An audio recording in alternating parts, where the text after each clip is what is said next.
दोस्तों, क्या आपके बच्चे की एक आँख दूसरी आँख से कमज़ोर है? या क्या आपने कभी महसूस किया कि आपकी एक आँख से जितना दिखाई देता है, दूसरी आँख से उतना नहीं दिखाई देता? अगर ऐसा है, तो हो सकता है आपकी ये लेज़ी आइज़ की प्रॉब्लम हो, जिसको एंब्लियोपिया कहा जाता है। जी दोस्तों, नमस्कार, मैं Santosh Gupta, optometrist, contact lens and high index lens expert. दोस्तों, जितना हम लोग इसको हल्के में लेते हैं एंब्लियोपिया को, उतना ये आसान है नहीं। बहुत सारे लोगों में देखा गया है कि लोग सोचते हैं कि एंब्लियोपिया यानी लेज़ी आइज़ की प्रॉब्लम बड़े होने पे इसका इलाज नहीं हो सकता।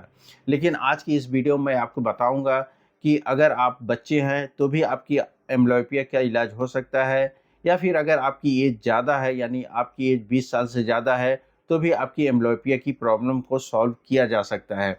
आज के इस वीडियो में हम लोग जानेंगे कि एंब्लियोपिया होता क्या है, एंब्लियोपिया के कारण क्या है, उसके लक्षण क्या हैं, और जानेंगे लास्ट में इसका इलाज क्या है। तो आप लोग इस वीडियो को लास्ट तक ज़रूर देखिएगा, क्योंकि अगर ये वीडियो आप देखेंगे तो आप तो अपना हेल्प करेंगे ही करेंगे। इसके साथ-साथ अगर आपके आस-पास किसी को भी एंब्लियोपिया यानी लेज़ी आइज़ की प्रॉब्लम है, तो उसको भी आप बता सकते हैं। तो चलिए वीडियो को चालू करते हैं और जानते हैं लेज़ी आइज़ के बारे में।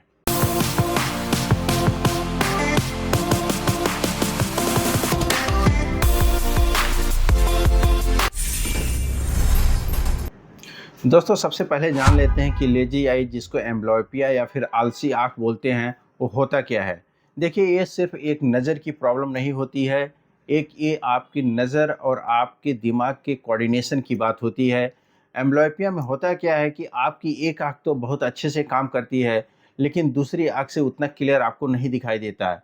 इसमें क्या होता है कि जो हमारा दिमाग होता है, वो जो अच्छी आँख है उससे तो इन्फॉर्मेशन लेता है, लेकिन जो आँख से आपको कम दिखाई देता है, उससे वो धीरे-धीरे इन्फॉर्मेशन लेना बंद कर देता है। अब जब इन्फॉर्मेशन लेना बंद कर देता है, तो उस आँख से आपको धीरे-धीरे दिखना यानी लेज़ी आइज़ की प्रॉब्लम हो जाती है। वो आपकी आँख जो होती है वो आलसी हो जाती है। दोस्तों, आप समझ लेते हैं कि इसके होने का मुख्य कारण क्या है, ये होता क्यों है। अगर हम लोग ये पहले समझ जाते हैं तो इसी के ऊपर इसका इलाज भी टिका है। तो इसके होने के 3 मुख्य कारण हैं। दोस्तों, जो पहला कारण है वो है स्ट्रैबिस्मिक एंब्लियोपिया। स्ट्रैबिस्मिक एंब्लियोपिया में होता क्या है कि इसके अंदर आपकी एक आँख बिल्कुल सीधी रहती है, लेकिन दूसरी आँख में आपको भेंगापन रहता है, यानी आपकी जो दूसरी आँख होती है, वो या तो अंदर की साइड में थोड़ी टेढ़ी रहेगी, या फिर बाहर की साइड में, या फिर ऊपर, या फिर नीचे। ये किसी न किसी डायरेक्शन में आपकी दूसरी आँख टेढ़ी रहती है। तो इससे क्या होता है, आपकी जो एक आँख है और दूसरी आँख से बराबर कोऑर्डिनेशन नहीं होता है। इसी की वजह से आपके जो दिमाग में और देखने में जो कोऑर्डिनेशन है, वो कोऑर्डिनेशन गड़बड़ हो जाता है। जिससे हमारा जो दिमाग होता है, जो हमारी सीधी आँख है, उससे तो इन्फॉर्मेशन लेता है, लेकिन हमारी जो टेढ़ी आँख है, क्योंकि ये सही से इन्फॉर्मेशन नहीं दे पाता, तो इससे इन्फॉर्मेशन लेना बंद कर देता है, जिसकी वजह से ये स्ट्रैबिस्मिक एंब्लियोपिया की प्रॉब्लम हो जाती है। दूसरा जो कारण होता है वो है रिफ्रैक्टिव एंब्लियोपिया। रिफ्रैक्टिव एंब्लियोपिया में होता क्या है कि एक आँख तो आपकी प्रॉपर देख रही है, लेकिन दूसरी आँख में आपके पावर आ गया है, और आपको पता नहीं है कि दूसरी आँख में पावर है। तो आप इसको टेस्ट नहीं करवाते हैं। अब एक आँख से तो आपको सब क्लियर दिख रहा है, लेकिन इस आँख से आपको क्लियर नहीं दिख रहा है। जब इस आँख से क्लियर नहीं दिखता और एक आँख से पिक्चर एकदम क्लियर होता है, तो हमारा जो दिमाग है वो कन्फ्यूज़ होता है कि कौन-सी असली पिक्चर है, कौन-सी करेक्ट पिक्चर है, और कौन-सी इन्फॉर्मेशन हमारे दिमाग को देना है। तो जो पिक्चर ज़्यादा क्लियर होती है, वो इन्फॉर्मेशन लेना चालू कर देता है हमारा दिमाग, और धीरे-धीरे जो ब्लर पिक्चर जो आँख देती रहती है, उससे इन्फॉर्मेशन लेना बंद कर देता है। और जब उससे इन्फॉर्मेशन लेना बंद कर देता है, तो हमारी आँख हो जाती है लेज़ी यानी आलसी हो जाती है। तो इस कारण है।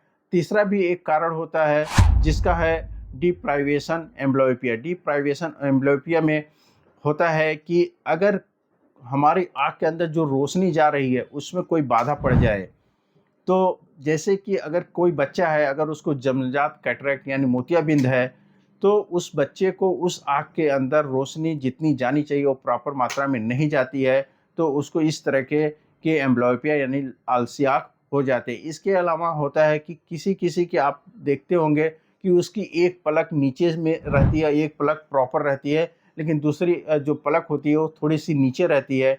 वो भी हमारी आँख में जितनी रोशनी जानी चाहिए, उतनी रोशनी नहीं जा पाती है। इसकी वजह से उसको भी एंब्लियोपिया की प्रॉब्लम हो जाती है। तो ये 3 मुख्य कारण है जिसकी वजह से एंब्लियोपिया की प्रॉब्लम होती है। अब हम लोग ने जान लिया कि एंब्लियोपिया होने के कारण क्या है, क्या इसकी प्रॉब्लम है। अब जानते हैं कि इसके लक्षण क्या होते हैं कि एंब्लियोपिया हो गया है तो आप कैसे पहचानेंगे कि आपको एंब्लियोपिया यानी आपकी जो आँख है वो लेज़ी हो गई है, वो सुस्त हो गई है। पहला जो लक्षण है दोस्तों, जिसको भी भेंगापन की प्रॉब्लम रहेगी यानी जो तिरछा देखता है उसको एंब्लियोपिया की प्रॉब्लम हो सकती है। तो अपनी आँखों की जाँच करवाना ज़रूरी है। जिसको भी अगर इनसाइड, आउटसाइड, ऊपर या नीचे किसी भी डायरेक्शन में उसकी आँख अगर तिरछी रहती है तो उसको एंब्लियोपिया की प्रॉब्लम हो सकती है। इसके अलावा अगर कोई अपना सर ऐसा टेढ़ा करके देखता है या अपनी आँखों को एक आँख बंद करके देखने की कोशिश करता है तो आप समझ जाइए कि इस पर्सन को भी एंब्लियोपिया की प्रॉब्लम हो सकती है। इसके अलावा किसी के सर में हमेशा दर्द बना हुआ है और उसके अलावा उसकी आँखों में भी दर्द बना हुआ है, उसको भी एंब्लियोपिया की प्रॉब्लम हो सकती है। इसके अलावा कोई-कोई होता है कि वो एक आँख छोटी करके देखने की कोशिश करता है, यानी एक आँख सिकोड़ता है, तो भी उसको एंब्लियोपिया की प्रॉब्लम है। अगर आपके घर में कोई भी बच्चा जिसकी उम्र 10 साल से नीचे है, इस तरीके के सिम्पटम आपको दिखाई देते हैं, तो आपको ज़रूरी रहेगा कि आप उसकी एक आँख को आई सर्जन या आई स्पेशलिस्ट को एक बार ज़रूर दिखाएँ। अब दोस्तों हम लोगों ने बात कर लिया लक्षण और कारण के बारे में, अब फाइनल हम लोग बात करेंगे कि इसका इलाज क्या है। दोस्तों लोग समझते थे कि अगर एक बार किसी की उम्र ज़्यादा हो जाती है तो उसका इलाज एंब्लियोपिया का इलाज नहीं है, लेकिन अब की साइंस काफ़ी इम्प्रूव हो चुकी है। अब किसी भी उम्र में है तो भी आपको एंब्लियोपिया यानी आपकी जो लेज़ी आइज है उसका इलाज संभव है। ये सच है कि अगर जितने जल्दी इसका इलाज चालू किया जाए उतने चांसेस ज़्यादा होते हैं। अगर किसी बच्चे की उम्र 3 साल से कम है और अगर उसकी एंब्लियोपिया का पता चल जाता है और उसका इलाज चालू हो जाता है तो 70% चांसेस है कि उसकी आँखें सही हो जाएँगी।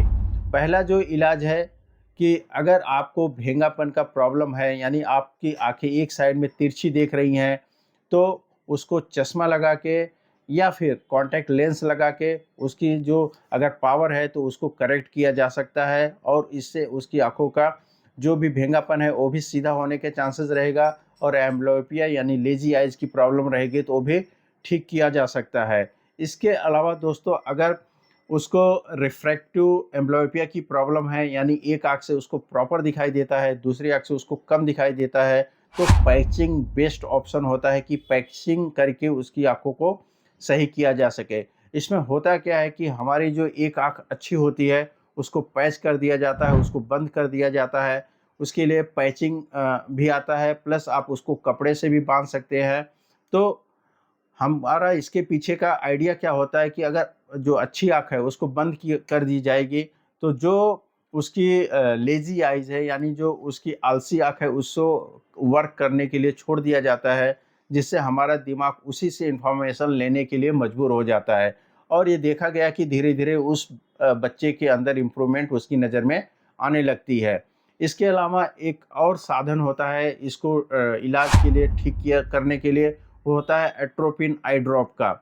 एट्रोपिन जो आई ड्रॉप होती है जब बच्चे पैचिंग नहीं करते हैं, उनको जो पैच लगाया जाता है वो बार-बार उसको नहीं पहनते हैं तो एट्रोपिन आई ड्रॉप का यूज़ करके आप इसको सही कर सकते हैं। इसका क्या होता है एट्रोपिन आई ड्रॉप जैसे ही आप अच्छी आँख जो होती है उसमें डालते हैं तो उस आँख से उसको धुंधला दिखाई देने लगता है। फिर वहीं पे ये काम आता है हमारा दिमाग जो उससे बेटर देख रही है उस आँख से अपना काम करना चालू कर देता है, उससे इन्फॉर्मेशन लेना चालू कर देता है। ये तो रही बात कि बच्चों में कैसे आप एंब्लियोपिया का इलाज कर सकते हैं। अब हम बात कर लेते हैं कि कोई भी है जिसकी एज ज़्यादा है, बड़ा है, उसके इलाज के लिए क्या कर सकते हैं एंब्लियोपिया के इलाज के लिए। उसमें जो पहला इलाज है वो है विज़न थेरेपी। विज़न थेरेपी के अंदर आपको कई आई एक्सरसाइज बताई जाती है जो आपको एंब्लियोपिया को ठीक करने के लिए हेल्प करता है। इसके अलावा होता है डिजिटल थेरेपी। डिजिटल थेरेपी में आपको वीआर के सहायता से आपके आँखों को ट्रेंड किया जाता है जिससे आपकी जो भी एंब्लियोपिया की प्रॉब्लम है, जो भी आपकी लेज़ी आइज़ की है उसको ठीक किया जाता है। इसके अलावा है सर्जरी। अगर किसी बच्चे या फिर बड़ों में कैटरेक्ट की वजह से उसको एंब्लियोपिया की प्रॉब्लम है तो उसका मोतियाबिंद का ऑपरेशन करके उसको ठीक किया जा सकता है। इसकी इसी तरीके से अगर किसी के अंदर भेंगापन की प्रॉब्लम है, उसकी वजह से उसको एंब्लियोपिया की प्रॉब्लम हो रही है, तो उसका भी ऑपरेशन करके उसकी जो भी आँख को होल्ड करने वाली मसल्स है, उसको सीधा करके उसका भी ठीक किया जा सकता है। दोस्तों, इस वीडियो अगर आपको पसंद आता है तो इस वीडियो को आप लाइक करिए, अपने दोस्तों और फैमिली के साथ इसको शेयर ज़रूर करिए। अगर आप चैनल पे नए हैं तो इस चैनल को आप सब्सक्राइब कर लीजिए, क्योंकि इस चैनल पे आपको इसी तरीके से आई से रिलेटेड इन्फॉर्मेटिव वीडियो मिलती रहती है। और इस चैनल को आप सब्सक्राइब करने के साथ-साथ उसका बेल आइकन भी दबा दीजिए, जिससे कि आने वाली सारी वीडियो की नोटिफ़िकेशन आपको मिलती रहे। अगर आपके घर में या फिर आपके आस-पास किसी को भी ये प्रॉब्लम है, तो उसके साथ इस वीडियो को ज़रूर शेयर करिए। दोस्तों, कुल मिलाकर एंब्लियोपिया खाली कॉस्मेटिक प्रॉब्लम नहीं है, एक आँख और आपके दिमाग के कोऑर्डिनेशन की बात है। तो अगर आपके घर में किसी को भी एंब्लियोपिया की प्रॉब्लम है, तो उसका इलाज ज़रूर करवाइए। अपने आई सर्जन या फिर आई स्पेशलिस्ट से एक बार ज़रूर दिखाइए। आज के लिए बस इतना ही, मिलते हैं आपसे नेक्स्ट वीडियो में। तब तक आप अपनी आँखों का ख्याल रखिए। Love your eyes, protect your eyes. धन्यवाद।